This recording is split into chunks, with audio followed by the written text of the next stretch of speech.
Today we're diving into why Still Waiting is so ridiculously catchy. It's got hooks for days, dissonant melodies, and these rhythms that punch you in the face. Here's what makes this song tick. Right off the bat, Still Waiting hooks you. The melody starts on this offbeat, if this is our one, which is already really unique. It's pretty punk rock, and it's important, as you'll see later. Now, it's just guitars and vocals here. It feels pretty intense. Now, I can't play the actual song for copyright reasons. The tabs here.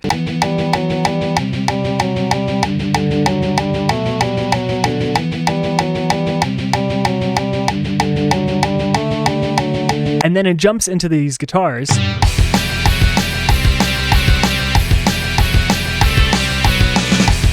So the melody gets repeated by the guitar, reinforcing it. By the time verse 1 starts, you've already heard that hook 4 times. Subtle?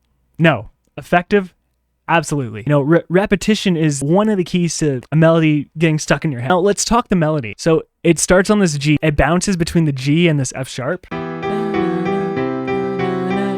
And it's only one semitone apart. That interval, it's dissonant, it's pure angst. That's why it works. And the kicker of this is that this whole chorus melody, which is also the intro, it never hits that root note of the E. That's the tonic of the key. By avoiding that E, the song builds this constant tension. Then the next phrase drops to this D here.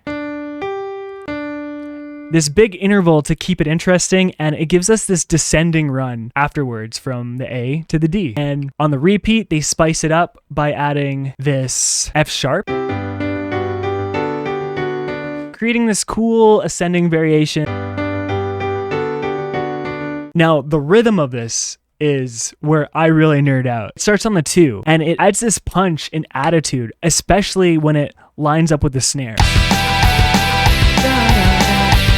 So you'll notice the melody starts on that 2 at the same beat as the snare, and it just gives it so much more punch. And you'll hear that a lot in like punk rock songs, and it just gives the lyrics so much more emphasis. That's why those lyrics just are ingrained in your head. The snare and the melody hit together for extra impact. So the classic punk beat often goes short, short, long, and this song nails it, right? Da da da da da da da da da da da da da. It also reminds me of like The Kids Aren't Alright. Chances thrown, nothing's free. Short, short, long, short, short, long. You'll find that in a lot of these classic pop punk songs. The progression of this song is also a chef's kiss. It's my favorite progression. 1, 6, 3, 5.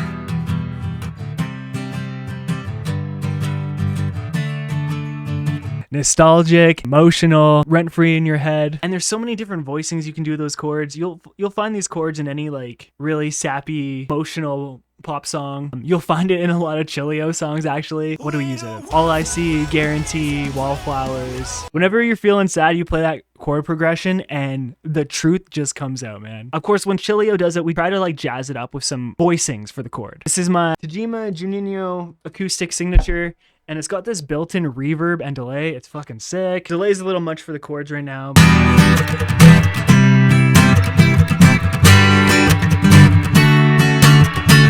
So shout out to Tajima for sending this to me. Beast of a guitar. Now that we've got the chorus, we approach the verse. All about tension. The chord progression for that keeps things tight. 1, 5 flat, 3, 5.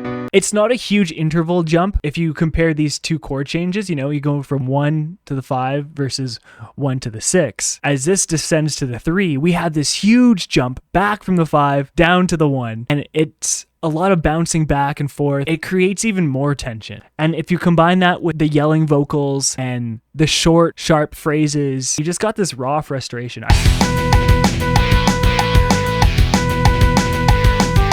So he's in the song, he's just yelling, "Drop dead, a bullet to my head."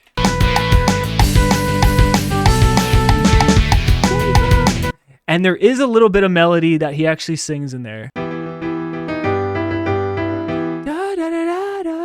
This is where we finally hear that root note of the song. I think the verse is so tense, especially for a band that is on the radio, especially in 2003 and then still in 2025 with all this yelling and angst in it. It's crazy. To balance out that tension, they go back to the root note. And then right before the chorus, we have this little run. Again, we're starting on the G, which is the same note that the chorus starts on. That's one thing about pop punk. is a lot of times the verse and the chorus will feature the same main note, if you will. A lot of pop songs, they'll kind of ramp up and they'll save that chorus note. They'll come in on a higher note than the pre-chorus and the verse just to give it that lift. But in pop punk, usually they just say fuck the rules. They like this note, they like this key. We're just going to settle on that for the whole song. But you never notice it because of what they do with the chord progression and the production. It's kind of a slope, right? It's like a ramp. It ramps up to this B, which is the highest note we've heard in this song so far, is in the pre-chorus, which is interesting. Not in the chorus. And then from that high note, we dip down into this F sharp, 4 steps down. And then that gives us headroom. So when the chorus starts, we can rise up again with it. Interval, that 4, builds a lot of anticipation. Jumping from the first and fourth, a lot of movement, a lot of anticipation. Sets us up for the chorus drop. So the chorus hits on that F sharp. It's pure energy release. And once we get through that chorus, we go to another verse. The section we haven't touched on yet is the bridge. And the bridge is where things hit these new heights. Literally, we hit that highest note again, that B, which is 2 semitones above the chorus. We haven't heard that B since the pre-chorus. It's this climactic moment reinforced by the fact that there's this contrast where the bridge melody starts on beat 1. Remember how I mentioned in the verse and the chorus, pre-chorus, everything starts on that offbeat because it hits with that punk beat? And then the melody, it's hitting on that 1, contrasting the offbeat starts in the verse and the chorus. The chord progression stays mostly the same.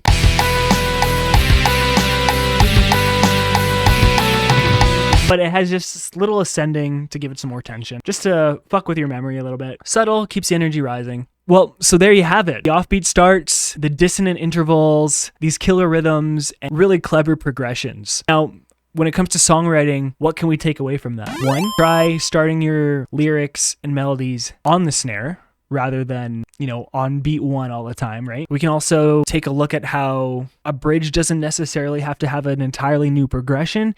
You can take that chorus and just spice it up a little bit. That's enough to keep things interesting while keeping the flow and the story and theme of the song intact. We've learned that staying off the root note can really keep a lot of tension in your melody. You can use that root note strategically like Sum 41 did on the verse so that when you do hit the root note, it means so much more. We learned that punk rock loves the short, long as far as punk beats go. So try that in one of your songs. So now we know why does Still Waiting hook so hard.